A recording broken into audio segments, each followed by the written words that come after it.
In today's weight loss mindset tip episode, we're talking about detaching your self-worth from the number on the scale.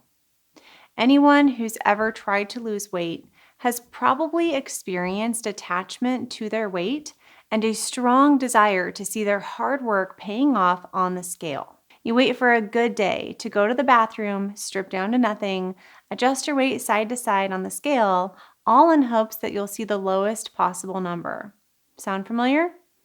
But what you may not recognize is that mental attachment to a number on the scale is actually counterproductive to long-term weight loss. This attachment could look like feeling really discouraged after stepping on the scale and not seeing any downward progress. It could look like seeing no change on the scale at all and feeling frustrated because you're doing everything in your power to lose weight and nothing is happening. In fact, sometimes you gain a pound or two from last week, and you think, what's the point? Why am I doing this anyway? Attachment can also manifest as a behavior change when you do lose weight. For example, seeing a lower number and then overeating that day or weekend. A lot of our Zivli members come to us with a Weight Watchers background. Now, especially if they have experience with in-person meetings, they may have an overemphasis on the number. I've heard of people feeling shamed by their Weight Watchers coach because they weighed in and didn't lose weight or didn't lose a lot, and they would tell their coach that they did all they could. And their coach would give them a little side glance like, "Did you really though?" And instead of celebrating non-scale victories, consistency, and lessons they learned, there was an overemphasis on the number. Instead of troubleshooting limiting thoughts, their response added to the emotional baggage. If you've had an experience like this, or another example of attachment to the scale, let us know in the comments if you're watching on YouTube. I don't know about you, but I always want to see consistent progress. And it can be so frustrating when you feel like you're putting in the work and still not making progress. Or at least you're not making the progress as fast as you want. I've done several coaching calls where people are very frustrated at slow weight loss. And then I look at their numbers and I think, this is fantastic. Same numbers, completely different story and emotional response. I usually say something like, you're losing half a pound to a pound a week. Where did you get this belief that you had to lose more than that a week to be successful? Even if you lost less than that a week, if you were still learning and being consistent with 1 to 3 action items, I consider that as a success. Unfortunately, what happens is people often get discouraged and think, well, what's the use of this anyways? I'm just going to give up. Or maybe I'm destined to be this size. Or maybe I'm too broken to really fix what needs to be fixed to lose the weight I want to lose. For so many people, the scale has been a sign of failure more so than success. I know that because 95% of diets fail. So that means that 95% of people who have tried to lose weight either aren't able to do it or aren't able to lose it and keep it off. So that means that likely 95% of people listening to this episode have had some sort of negative experience with the scale. Plus, there's all sorts of mixed information on how often you should even weigh yourself in the first place. Some people swear by weighing every day for self-accountability. I've had a member who weighed herself multiple times a day and then adjusted her plan throughout the day because she had such a hyper focus on the scale.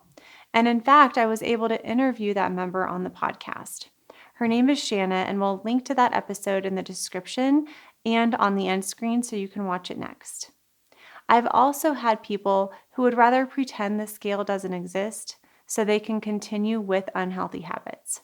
Again, they are afraid of stepping on the scale because of the story they tell themselves about what that number means.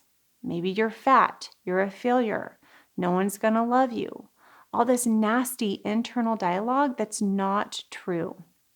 I really think the best relationship with the scale is one that's pretty neutral. It's detached from an emotional response or story that comes from the meaning you give it. The best way to know if you have an attachment problem to a number on the scale is by paying attention to your emotions.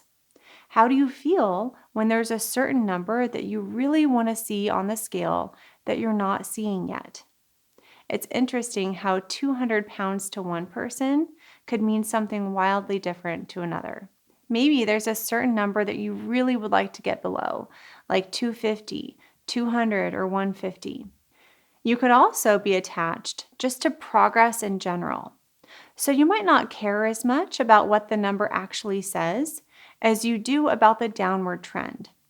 You likely have an amount in your mind, often subconsciously, about how much you want to see it go down each week, like a half a pound, or even 2 pounds. And if you don't see it going down, you get frustrated, discouraged, confused, and impatient. I've had to deal with a lot of these conversations because our Zivli program is not a quick fix weight loss solution. It is a lifestyle and mindset change that requires inner work. The weight usually comes off slower because their efforts are focused on thought and habit change, not white knuckling their way through a diet. And if people have come to us from other diet backgrounds where the weight comes off fast, they think that slow weight loss means something isn't working. To help you visualize this attachment to the scale and to start to overcome it, I want you to imagine a piece of paper folded in half. On the left-hand side of the paper, there is one big circle, and on the right side of the paper, there are two small circles, and they're separate. A lot of people that we have worked with tend to have their weight and self-worth in the same circle. This usually is on a subconscious level, and they aren't even aware of it. So if their weight is doing what they want it to do, there is a certain story they tell themselves subconsciously, that they are more worthy of love, attention, and happiness. These positive emotions spur more motivation because they are seeing progress. They are externally motivated by progress on the scale and demotivated by a lack of progress on the scale. So when the progress stops, their motivation wanes and they can get off track and regain the weight. But they're not really attached to the number itself. They're attached to the meaning they are giving the number on the scale on a subconscious level. This meaning can come from all sorts of places. It usually started in childhood by external influences like a mom or grandma. I still remember running up the stairs at my grandma and grandpa's house, eating some sort of sugar because I had a lot of sugar growing up. And my grandma hollered, "If you keep eating like that, you're going to be as big as a house." Maybe they always commented on how nice the skinny girls looked, or only complimented you or gave you positive attention when you looked thin. Or maybe you noticed that the guys in your class only went after the really thin girls, and that imprints to your subconscious mind that you are only worthy of positive attention when you're thin. Or maybe it was simply the fact that all of the Disney princesses and all of the models in the magazines were thin. I think society is becoming more accepting of different colors and shapes and sizes, but at least when I was growing up, we weren't there yet. And certainly when most of our Zivli members who are now in their 40s and 50s and 60s grew up, we were definitely not there yet. So as a society, we have historically been obsessed with how we look on the outside and have far overlooked how we feel on the inside. We have linked self-worth with weight and appearance, and it's time to unlink those two things. So if this is really resonating with you, what I would encourage you to do is go through this journal exercise. On one page of your journal, draw a line down the middle. On the left-hand side, draw a big circle, and in that big circle, write the words weight and worth. Then on the right-hand side of the paper, draw two separate circles. In one circle, write the word weight. In the other, write the word worth. You now have separated them visually. This whole belief that your weight and your worth are linked is not true.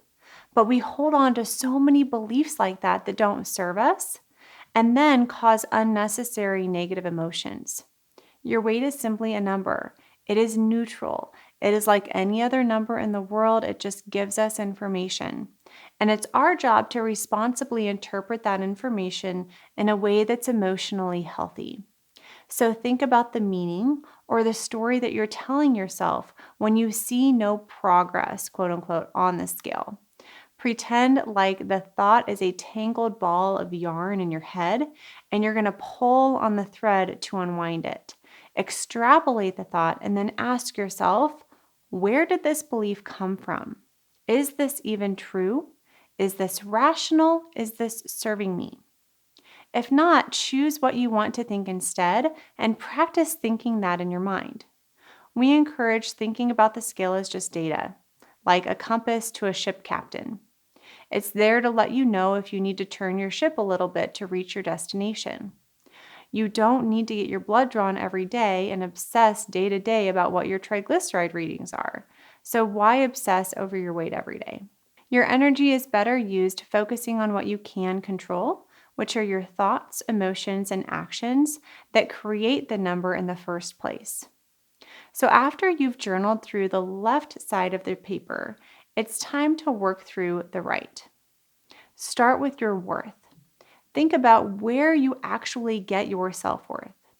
This will depend on your own personal beliefs, which is fantastic. I believe in God, so I believe my worth is innately in me as a child of God.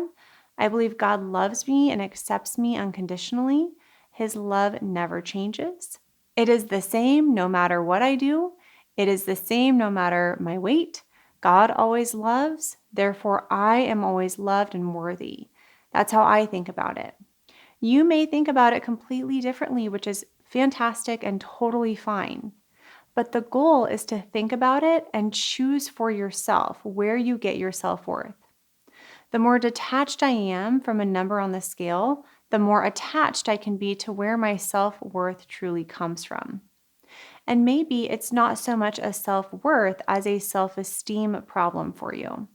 Maybe you know in your soul that you are worthy of all of the love and good in this world, but it's more a self-confidence and self-love problem. If that's the case, just use the same exercise, but instead of writing self-worth, write self-esteem. Then write out all the things that give you self-worth or self-esteem. Maybe you really like how you treat your family, or you like your work ethic, your smile, your eyes, your faith, your generosity, how you love your kids, how you look in a certain color that brightens your face. We are hardwired as humans to look for the negative because it's our survival mechanism. We've all had days where 99% of the things went right, but we come home and we can't stop thinking about the 1% of things that went wrong or didn't go so well.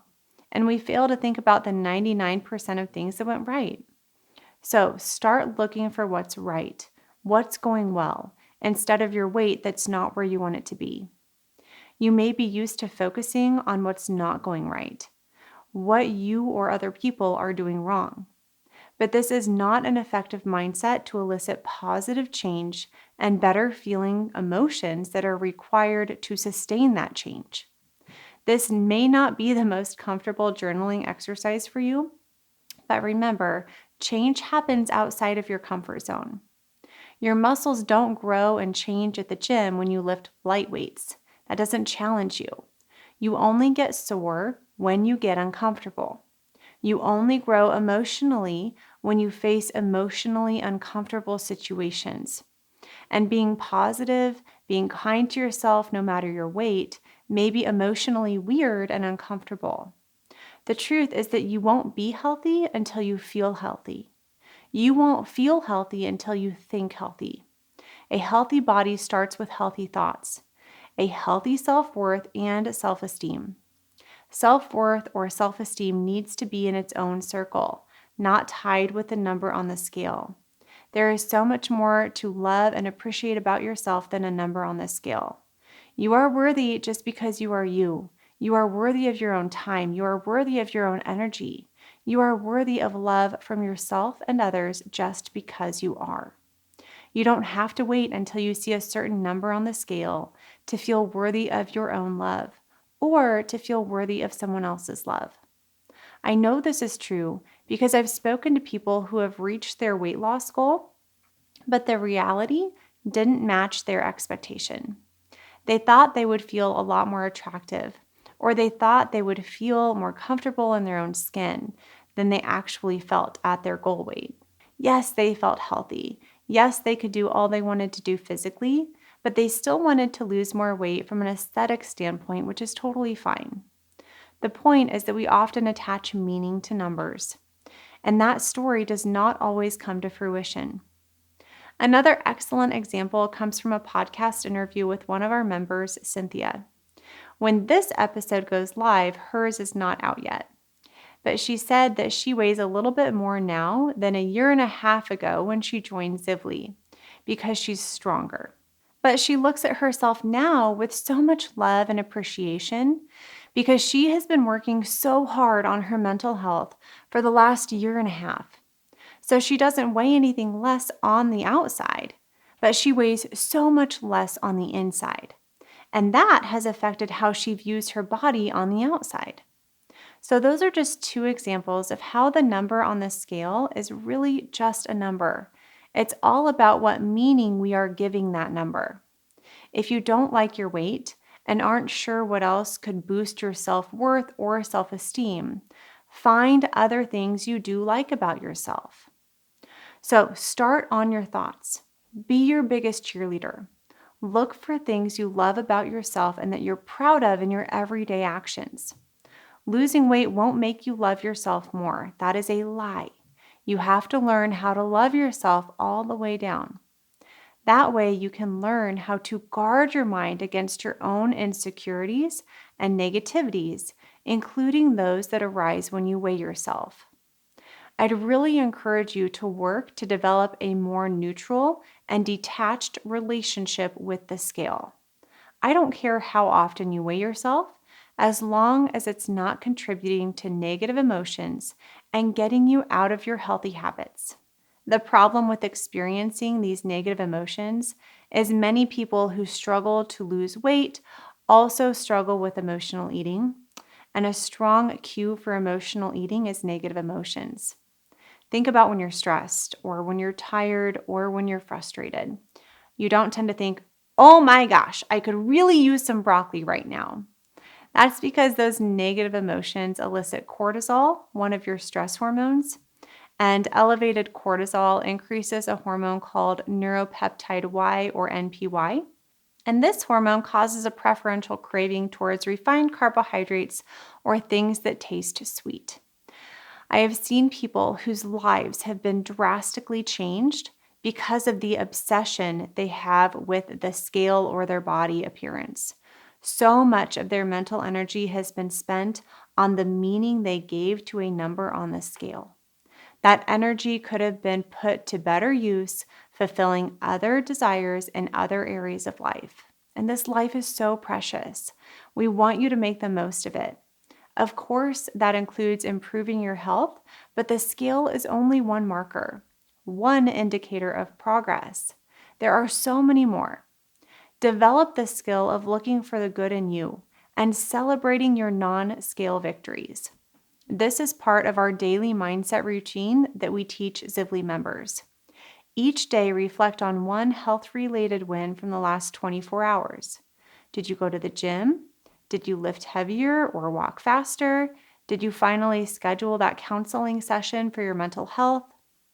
Did you say no to sweets at a party? Did you not emotionally eat after dinner? Are your clothes fitting better? By focusing on these indicators of progress, you are creating better feeling emotions. You are no longer relying on the scale to give you permission to have a good day or not. You learn how to have a good day by controlling your thoughts and focusing on the good. You learn how to create and sustain your own motivation independent of what the scale says. This type of mindset work is a skill that anyone can learn. If you want help with weight loss or getting healthy, be sure to check out our coaching options linked below. We'll link to Shanna's interview and the weight loss mindset tip playlist on YouTube in the podcast description too. As always, please take a moment to subscribe if you're watching on YouTube or follow if you're listening to the podcast. And let me know your big takeaways in the YouTube comments, or you can send us a direct message on Instagram. Our handle is at Zivli. I'll talk with you again soon.